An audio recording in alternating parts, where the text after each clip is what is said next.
Matcha Bunny, and today I am back with another episode of the very interesting, scary game that I've been playing of Tiny Bunny. um, so let's get back into where we were last time. So far this has only been jump scares, which is not too bad. So, let's see if it keeps only just being jump scares. And what would my parents do if I got missing? Would they cry and thrash around hysterically?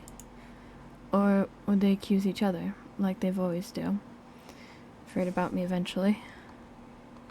What is that? No, okay, I have to click. Mom, this Vova, did he go missing in our forest? Seems like it. Poor child. I look out the window at the road. The police UAZ drove off towards the village. The officer's nephew came to mind when I was splitting off old paint from the windowsill. I remembered all of the teenage mystery novels from the Black Kitty series that I read this summer. Your average boys and girls investigated all sorts of mysteries there. They looked for clues, spied on suspicious people, and after a set of amazing adventures, bam, solved any complicated case. They became local celebrities and must have made their parents very proud. I noticed a trail of policemen's footprints that led to the I noticed a trail of policemen footprints that led to the forest. And then it clicked in my head. Why don't I start an investigation of my own? Maybe I'll find that lost boy. And I'll get a reward. Olia would be so happy. And not only Olia, Mom and Dad too. Maybe they'll even forget about their quarrel for a while. Maybe I'll even save us from the D word? I fantasized about buying Olia a Tamagotchi and getting a cassette player and a bunch of tapes for myself. And a whole box of Kinder Surprises. When was the last time our parents bought us any toys? Last autumn, I think. My dad had lost his job at the time. There was that annoying song about it. I had little to no idea what the accountant's job was like, but they count money, I think. Neighbor used to envy us, but nowadays Mom and Dad barely had money to afford sweets, and Dad would always divide a single chocolate bar between me and Olia. Sometimes I gave her my share too. No matter how much I wanted to eat sweets, she was still a pipsqueak. I couldn't wait to go out and looking for clues. I'm going outside. Yeah, right. You want the police to go around with your photograph next? The forest is too thick. What if the boy got snatched up by wild animals, or something even worse? Even worse, echoed the hallway. I won't go far. I'll stay away from the forest. Did you hear what I said, or should I repeat myself? Better go pack your school bag or play with Olia.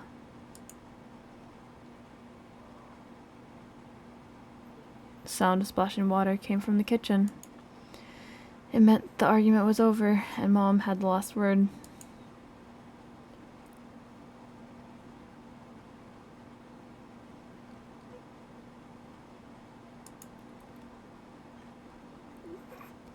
The dark, stuffy closet. Mom says it smells like mice. But how would she know their smell? She hates when I stick my nose in there. She's afraid I'll cut myself on the freshly sharpened axe. And Olia can't even be lured close to it. She thinks Babai is living there.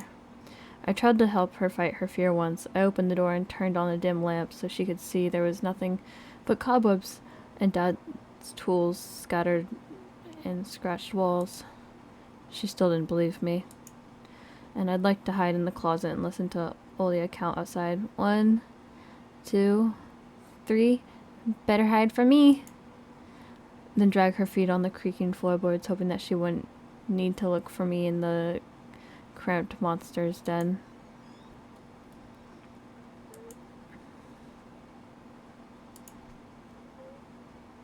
Cha-cha-cha-cha. Open?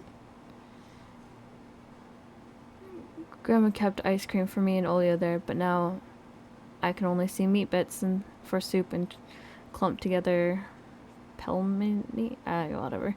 I grew to hate them already. Oh, it wants me to go outside. Anton, I'll whip you if you make a single step out that door.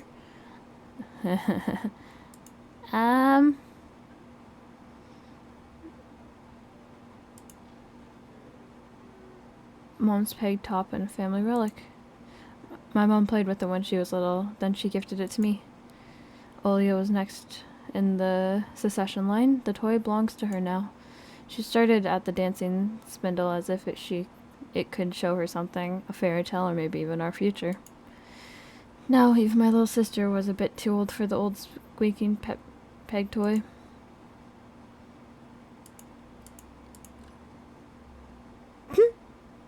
Oops. My parents prohibit me from making long-distance calls, but from the time to time I really want to hear my old friends. Sometimes I would just pick up the phone, listen to the hum of the zoomer and the distant crackling, imagining the wind howling in Iceland's chord.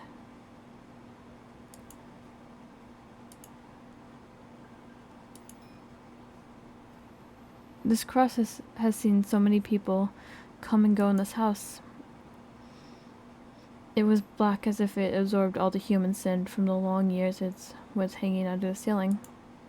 After Grandma died, Mom was going to take it off and hang a horseshoe in its place as a lucky charm, but she cut herself with the cross sharp's corner and almost fell from the stepladder. Dad called a sign from above and ordered the cross to be left alone in its rightful place.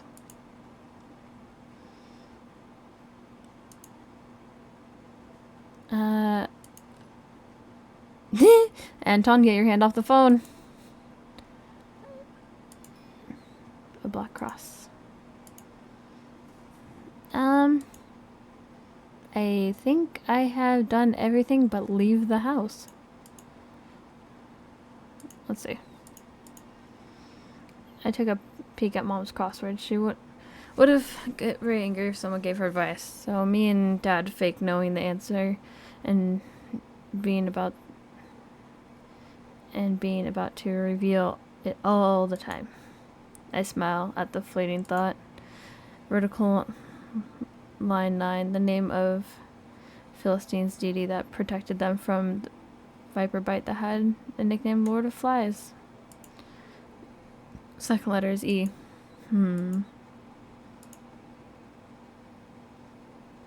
Income Russian has declared a state of emergency due to the advisory weather conditions. According to the weather forecast, a cyclone is moving towards the region. Expect heavy snowfall, blizzards, and a snowdrift on the roads. Keep your eyes open and take care of yourself. The Dispit and stain-covered calendar was once my favorite form of entertainment in Grandma's house. I remember walking up and running to the kitchen so I could tear off yesterday's leaf first thing in the morning, as if counting the day would get lost in Tiggy Forest without my help.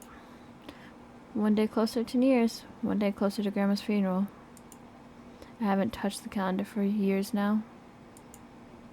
Since the time they started writing dark and spooky death chants that only made me gloomy instead of funny proverbs and superstitious to be exact.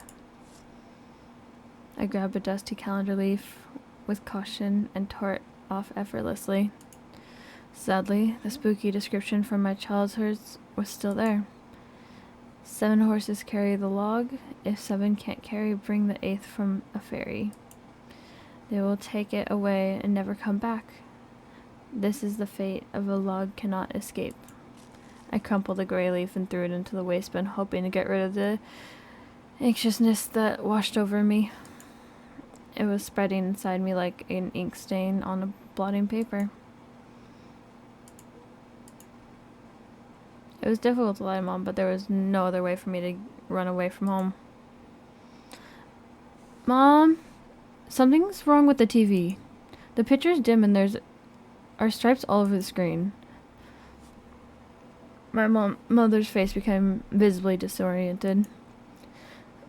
You're killing me here. So you have enough for shooting these stupid ducks now? Told you the kinescope would go dim because of your console. Where will we find a TV technician in this hole, huh? Maybe it's just the settings. Please, go see for yourself. Strange, it worked fine this morning. Maybe the snowfall caused it? Mom rubbed her hands clean on her apron and went to Olia's room.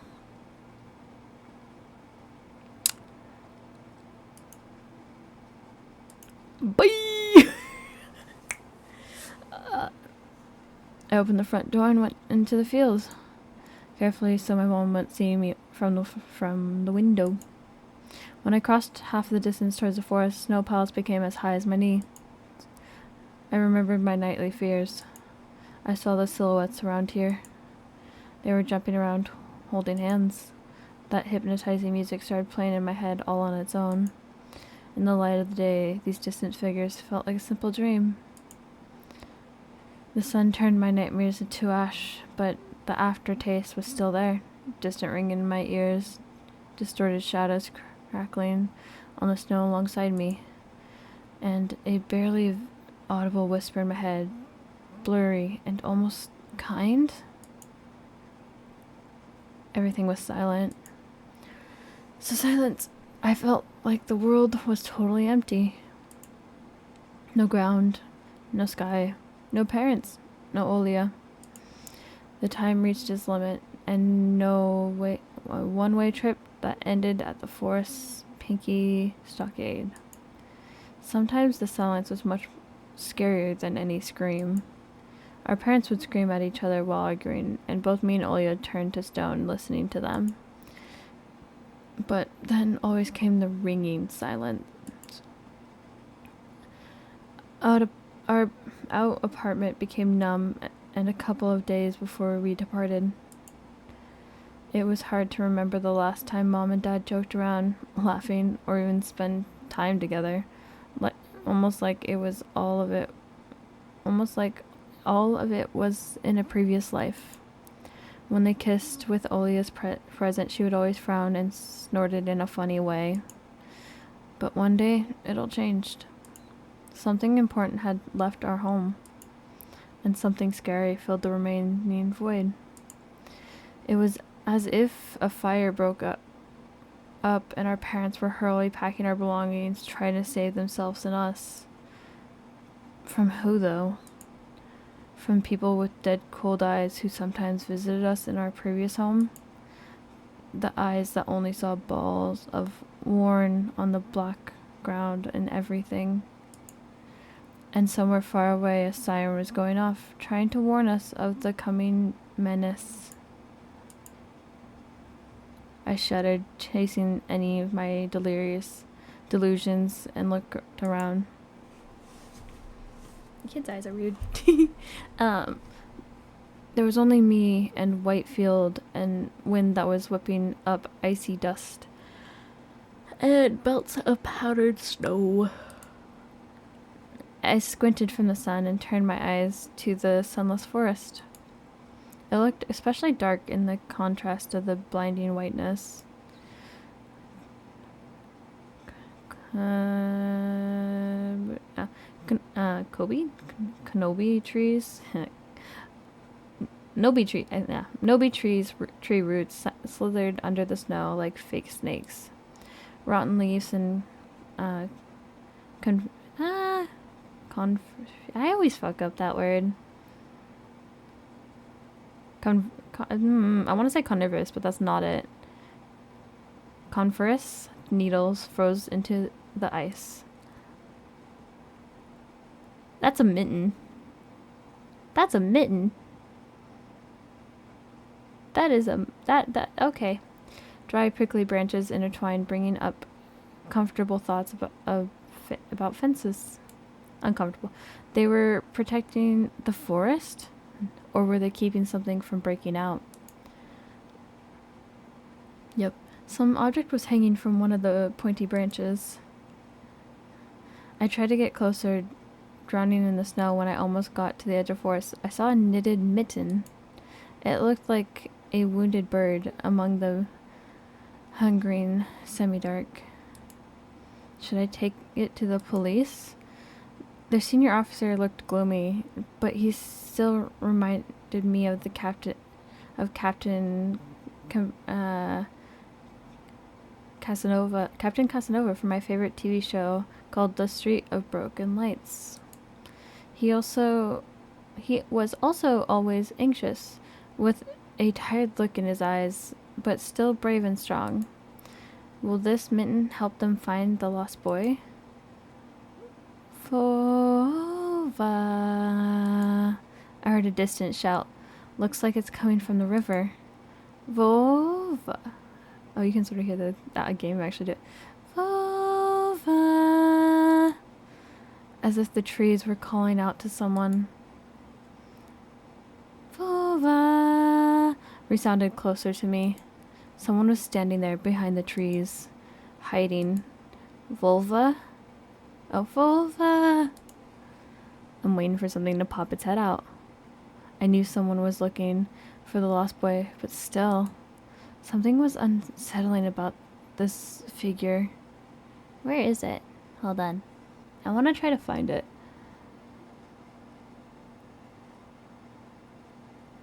It's probably like right here-ish. Or here. I don't know. Let's find out. Its stillness is...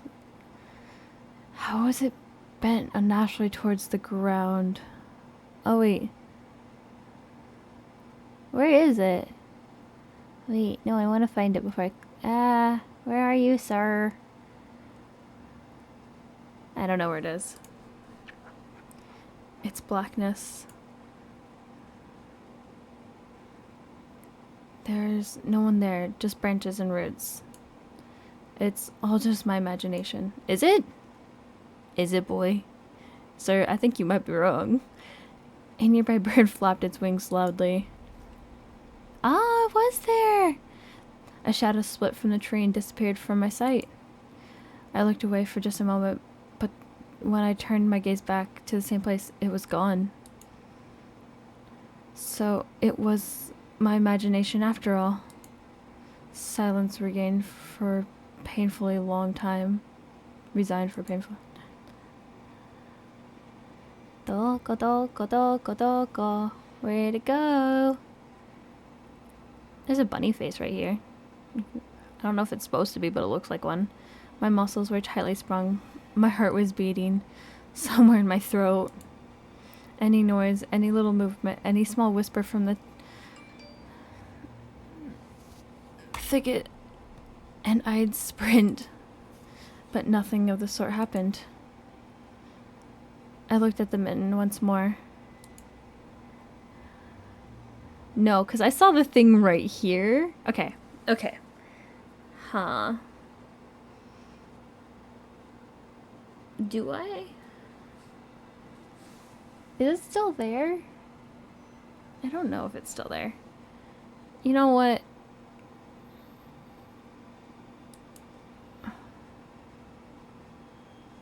Ooh. Lumps of snow fell from the branch and it reminded me of the sound soil made when you throw it into a pile on top of a casket. I immediately felt dizzy, as if I was balancing at a I slowly backed away from my finding. It felt like the moment I touched it, a trap would spring, and the mouse would get caught. Someone stepped on the ice behind me, closely by my inner voice whispered. Save yourself. Run. My nerves got the better of me. I ran, burying my head in my shoulders. Someone was chasing me from the darkness, breaking pine branches, closing the distance with giant leaps. The snow was slowing me down. Crazy thoughts flew through my mind. I'll get caught. They'll get me. I'll be dragged into the thicket and I'll be gone forever. But there was one more voice, probably one of reason, that gave me strength to spur me on. You can do it. Don't stop. I heard the animal roll behind me. It was so loud my ears went numb. I felt like the sound had come from the pack of hungry beasts rather than a single one. Their nostrils stuck in the freezing air. They sensed my fear. The two giant wings flapped above my head. An enormous shadow flew over the clearing. A hoot, a wheeze. The roar was coming from all directions now. From the dried up raspberry bushes, from the twisted pines, from under the windfall. Hurry, run, don't look back. I felt like I was inside a nightmare. The snow clearing became vicious like quicksand. I was stuck in place. I pulled my legs from the mushy trap, but it just got caught in a new one, even deeper than before. I continued to drown, sinking deeper and deeper, even ever desperate bush. Was the snow sticky? I screamed in horror after realizing this wasn't snow. Something in the snow pile was clutching at my pants. I gathered all my strength and rushed forward. The pressure on my leg was gone. My boot slipped out of the hole. My soles were on a harsh surface again. I reached the clear path. With one step from here, I ran to my house. Its gloomy facade didn't look threatening now. The house was my line of defense from the shadows that was flapping their wings and creatures that were hiding under the snow. I tripped over this doorstep and smashed into the door. All my hurry, I still managed to notice the claw marks, as if a dog was striking the wood with its paws, damaging to let be in so it could escape the cold. I didn't notice these marks when I was leaving. The heartbeat in my ears was much louder than my surroundings. I couldn't hear whether someone was following me or not. What if they were already in our front yard and Mom had locked the door? Drowning in fear, I pulled the doorknob and it openly gave away. I rolled into the hallway and shut the door behind me. Porch planks creaked as my pursuer ascended the stairs. My fingers slipped off the lock and I couldn't click it in place. I gritted my teeth and pulled hard on the door iron knob and whipped it between the boards. I stared blankly at the door. Someone was standing on the other side of the pitiful flimsy barrier that was probably less useful than blankets. Wheezing breath reached into the house and crashed at me in waves. The smell of pine and sweat. My mom peeked out of the kitchen, chastising me with the same frigid voice that she always used when talking to my dad. What exactly didn't you understand when I told you to never slam the door? I didn't mean to. I snuck a glance at the door. The smell was gone. The breath was too. If there was something in the first place, of course. We're a mere 5 meters away from Mom. My fear was slowly weakening, melting like snow in spring, and with the last bit of strength I had left in my body too. My legs gave away and I propped myself up against the wall so I wouldn't fall over. Mom's expression had changed immediately. The cold mask of strictness and detachment was gone. Mom looked the same as before all these quarrels. She finally saw my condition, my wet pants plastered with snow. Where have you been? What did I tell you, huh? I told you to stay home? I nothing to you? Too? I got afraid when she would cry. I reached out for her like when I was very little and wanted her to cuddle me. But Mom regained her composure fast and put on her usual face. Her eyes shined like steel. Her voice rang out. Your dad can't find his cigarettes. To be honest, did you snatch them? Were you smoking in secret? There was something chasing me, I thought. I shuddered as soon as I started to explain myself. Tears welled up in my eyes. My mom leaned forward and sniffed my clothes like a beast, searching for the smell of tobacco. Then she squinted her eyes in suspicion and looked into the front yard. Her expression changed in an instant as she covered her mouth with her hands. Look over there, at the fence. My heart started thumping as if I became prey once again. My pursuers were following me in the field. I could swear that I heard something scratch at the door, just like my nightmare. My mom beckoned me with her finger, and I gathered all my remaining bravely, took into the kitchen window, facing my fear. I could barely discern some hairy silhouettes swimming in the snow through the icy winter pattern on the glass. Dogs. Just a small pack of strays with no name, no owner, barely reminding of the hungry monster that lived on the edge of the forest. Oh boy, you were scared of them? I think they'd rather be scared of you, Anton. They were chasing me like a bunny. And what if they were rabid? Or what if they're rabid? The smile slowly disappeared from my mom's face. Now she looked at the dogs as if it was her first time seeing them. What if they attack Olia? Mom, I wish your dad could just shoot them all. Mom, look, they're alive. Huh? What? Are they your friend or foe after all? Make up your mind. You're not a little kid anymore. My mom sighed in annoyance. I'd felt so bitter that I bit my lower lip. I'd fixed my gaze on the cobweb-ridden corner. Well, some detective I am. In reality, I wasn't risking my life among monsters, but rather my pants among an attack of stupid stray. I wanted to sink through the floor from embarrassment. Come here, my boy who cried wolf. Oh, don't just stand there. Come take your pills. A golden-colored pill reminiscent of a dead wasp fell into my palm. I already took one during breakfast. Don't talk over me. I told you to stay home, and Dad wouldn't have given you a good whipping for that. Come on, take it, or you won't be able to sleep at night. And you have school tomorrow. So, I had to swallow the bitter medicine, drink it down with a similarly awful water that gave off a taste of chlorine. Maybe it wasn't Vola's mitten. Maybe it wasn't a mitten at all. Just like the forest monsters and Olia's owl. Am I going mad? Oh, what's happening to me? Either the pill had an immediate effect or my overexerted brain didn't let fear inside anymore.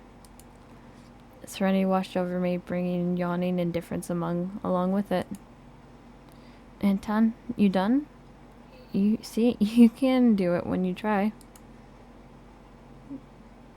Take off your coat. Are you sleepy? Asleep? No. Mom, I was just thinking. What about? I wonder. It's just something silly. Mom scrutinized me with a suspicious eyes, as if she wasn't sure she was looking at her own son, and not some doppelganger that came from the forest. Is everything all right? You had the exact same expression when the policeman asked you about the window. I'm all right, Mom. She heaved a deep sigh. Fine. It seemed like the house had changed. The sofa fabric became discolored. The fingerprints appeared on the bathroom tiles. The light bulbs also felt different, dimmer, and yellower. Even the saliva inside my mouth had a different taste. A melody from Aladdin could be heard from upstairs. Olia was done rewatching her favorite Little Mermaid episode and switched to the other tapes. I slowly changed into my home clothes, stopped before the sink, studied my reflection in the mirror like I was trying to solve one of those spot the differences puzzles. Then I went upstairs. Jafar and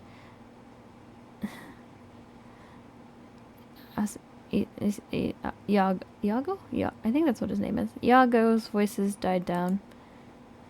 I walked past Olia's bedroom and slipped into my own. This simple action drained the last bit of strength from me. I sat on the bed, and I only noticed there was someone behind the curtain.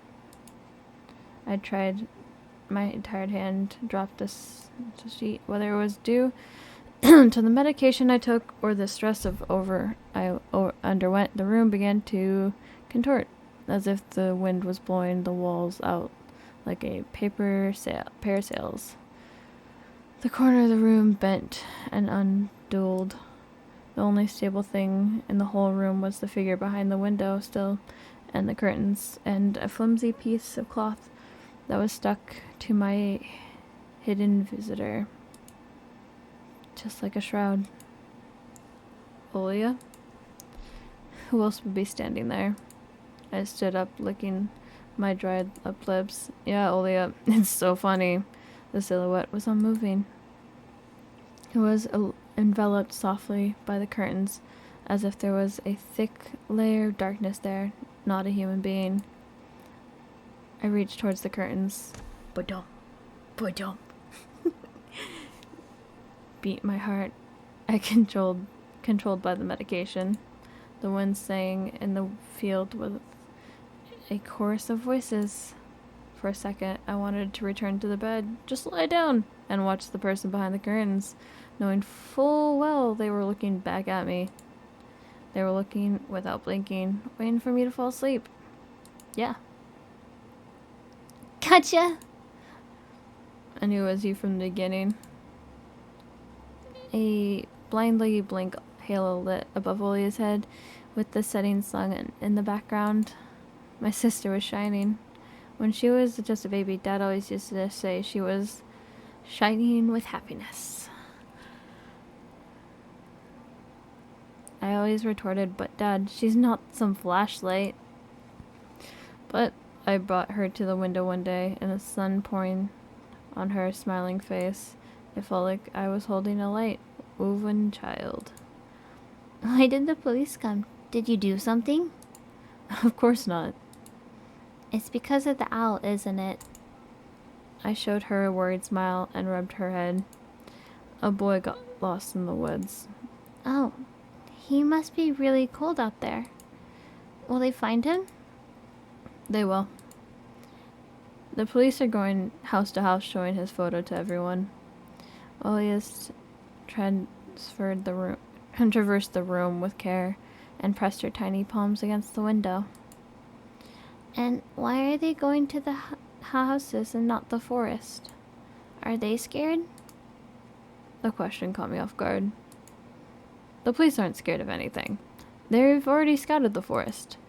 I changed the topic, as if trying to get Olia as far away as possible from the forest thicket. We may get a reward if I go and find the boy myself. A lot of stuff, like in Field of Wonders. Sounds cool, huh? Olia wasn't listening to me. She asked in a hushed voice, while piercing the forest with incredibly adult eyes, uncharacteristic for her. What if the owl got him? Nonsense. An owl won't be able to lift a human. But you know what? I picked my words with utmost care. I forced them out of my overexerted brain. Stay away from the forest. I think it's... how should I put it? It's cursed or something. Like a fairy tale? No, more like a spooky tape our parents hide from us. Olia shivered and stole a glance at the window. As I looked at my sister, my heart was tearing apart. She was so fragile. It was so easy to stifle her light. A gust of wind, and her small fire would be gone. You're lucky. Mom won't even let me go outside. I'm like a princess in the tower. I can't go anywhere. I'll die of boredom from here. You're wrong. No one has ever died of boredom. And you have me in your cartoons. And Mom and Dad will be good to each other soon. You know what I wish for on my next birthday? I wish for Mom and Dad to turn into children so we could go and play together like we used to. Yeah. And if you made them as small as a bug, we could place them in a little box. Olia giggled and tugged at my sleeve. Tony, let's go watch Aladdin. Fatigue went over my desire to be with my little sister. I was washed over by some sort of hideous apathy. I'm too tired. I don't wanna. Come on. It's so boring alone and Mom's always busy. We can pick a cartoon you haven't seen before. I know all your tapes by heart at this point. Not all of them. You haven't watched Peter Pan. Remember how you fell asleep in the middle of it? And also, so much happened after that. Let's go, let's go. Maybe a bit later. Should I tell you how it ends? Leave it for tomorrow. I won't tell You tomorrow. I know. Let's play hide and seek. No, Olia. Then draw me a dino. Olia, please. Draw it, draw it. Will you leave me alone already? I bursted out without thinking, and then I was immediately taken back. I've never screamed at my little sister like that. Olia stared at me in shock. Her lips started to tremble, and I precursed to tears. My chest was seething with the disgust and embarrassment. What's happened to me? I hurried to prevent Olia from crying. Alright, you win. Let's go watch the cartoon for a bit. I don't wanna. I came up to her and putting my hand on her soft head. Let's go. Let's go watch Peter Pan. Pooh, you fell asleep again. I smiled and lifted her chin. Her eyes were wet and felt bottomless. I promise I won't. I'll draw you a full Triceratops later. Hooray! Triceratops. Triceratops. Well, that was enough. Whoops. And we're gonna end with the Triceratops. As I just realized how long this video's gotten. If you... That's adorable. But yeah, if you liked this video, please remember to like and subscribe, and I will see you guys next time. And maybe it'll get scarier. I don't know. We'll find out together. Bye. Bye bye.